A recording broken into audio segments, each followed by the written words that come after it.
Kumakalat ngayon sa social media ang larawan ng isang babae na taga Bontoc Mountain Province umano.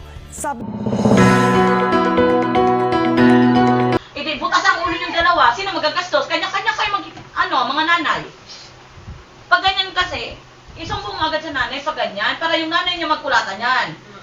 Hindi, wala mangyayari sa inyo yung magkasakitan, kahit parehas kayong bata. Sabi ko, parang silang bata wala man nakakita.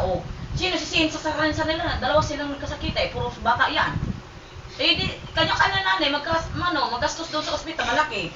Sumimina kung kakaano lang magkas ng problema, di ba? Kakagat lang ng aso.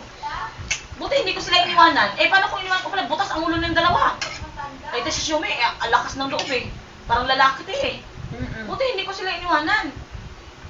Sabi ko, mapatay itong dalawa na to, magpatayan talaga itong dalawa. Iniwanan ko to. Hindi ko pigil si Milo Sige, katama! Mo? Tampag niya sinaway ko na ilang beses, kinausap ko na. Doon ako gumit na, sumigaw talaga ako.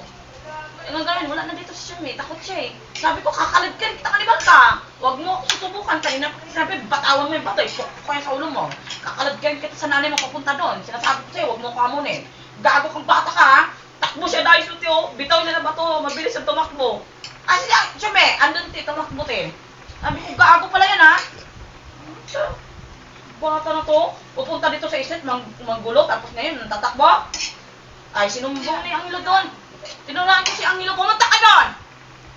Masyado ko'y matapang, wala sa lugar, ang babata nyo pa. Wala sa ayos yung tapang nyo. Bakit? Pag nag-anuhan kayo dyan, may napapala kayo? Wala mananalo sa inyong dalawa. Patayan lang kayo dyan, walang kalapasan nyo, puro dugo-dugo ang ulo nyo dyan.